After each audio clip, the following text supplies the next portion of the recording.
जिन्होंने किया तो कुछ नहीं। अगर समाजवादी पार्टी के पाप का पर्दा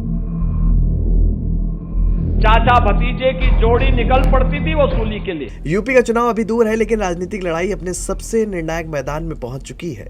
ये मैदान है पूर्वांचल, जिस पूर्वांचल की 160 से ज्यादा विधानसभा सीटें कई बार लखनऊ की सत्ता तय कर चुकी हैं। यही वजह है कि मुख्यमंत्री योगी आदित्यनाथ इन दिनों लगातार पूर्वांचल के जिलों का दौरा कर रहे हैं। कहीं विकास परियोजनाओं का लोकार्पण हो रहा है, कहीं करोड़ों की योजनाओं की सौगात दी जा रही है और लगभग हर मंच से समाजवादी पार्टी पर सीधा राजनीतिक हमला भी किया जा रहा है। सवाल ये है कि क्या ये सिर्फ सरकारी कार्यक्रम है या फिर 2027 की सबसे बड़ी चुनावी रणनीति? क्या योगी का पूर्वांचल मिशन बीजेपी को लगातार तीसरी बार सत्ता तक पहुंचाने की तैयारी है या पीडीए और जातीय समीकरण के दम पर समाजवादी पार्टी इस बार मुकाबला पलट सकती है? आइए आंकड़ों और चुनावी गणित के साथ समझते हैं आखिर पूर्वांचल की लड़ाई इतनी अहम क्यों मानी जा रही है। पूर्वांचल को यूपी की राजनीति का सबसे महत्वपूर्ण क्षेत्र माना जाता है। 160 से अधिक विधानसभा सीटें हैं, यानी सरकार बनाने के लिए जरूरी 202 सीटों में से बड़ा हिस्सा यहीं से आता है। गोरखपुर, वाराणसी, आजमगढ़, मऊ, बलिया, देवरिया, कुशीनगर, जौनपुर, गाजीपुर, मिर्जापुर, भदोही और प्रयागराज जैसे जिले केवल राजनीतिक नहीं बल्कि सामाजिक और जातीय नजरिए से भी बेहद महत्वपूर्ण है और यही कारण है कि लगभग हर बड़ा दल चुनाव से पहले सबसे ज्यादा ध्यान पूर्वांचल पर देता है।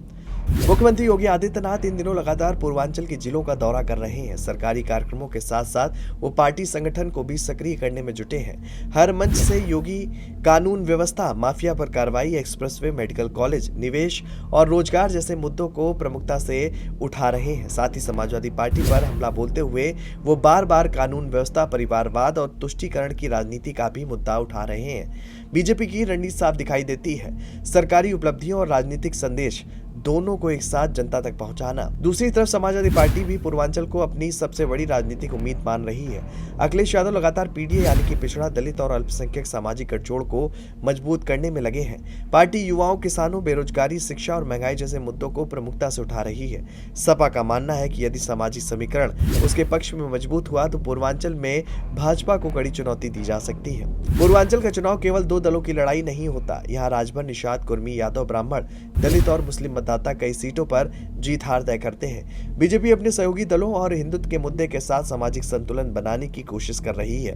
वहीं समाजवादी पार्टी पीडीए अभियान के जरिए गैर यादव पिछड़ों और दलित वर्ग में अपनी पकड़ मजबूत करने का प्रयास कर रही है। यानी मुकाबला केवल वोट प्रतिशत का नहीं बल्कि सामाजिक गठजोड़ का भी है। राजनीतिक जानकारों का मानना है कि मुख्यमंत्री योगी आदित्यनाथ का पूर्वांचल पर लगातार फोकस संयोग नहीं बल्कि स्पष्ट चुनावी रणनीति का हिस्सा है। बीजेपी जानती है कि यदि पूर्वांचल में मजबूत प्रदर्शन दोहराया गया तो 2027 की सत्ता की राह काफी आसान हो सकती है। दूसरी ओर समाजवादी पार्टी भी इस बार केवल यादव मुस्लिम समीकरण पर निर्भर नहीं दिखना चाहती।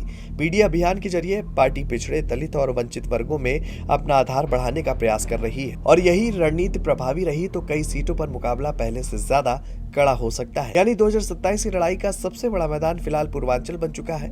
मुख्यमंत्री योगी आदित्यनाथ लगातार दौरे कर बीजेपी के पक्ष में माहौल मजबूत करने की कोशिश कर रहे हैं, जबकि समाजवादी पार्टी सामाजिक समीकरण और पीडीए रणनीति के दम पर चुनौती देने में जुटी है। अब देखना होगा कि विकास और कानून व्यवस्था का मुद्दा भारी पड़ता है या जातीय समीकरण, गठजोड़ का गणित, क्योंकि यूपी की सत्ता का रास्ता इस बार भी काफी हद तक पूर्वांचल से होकर गुजरता हुआ नजर आ रहा है।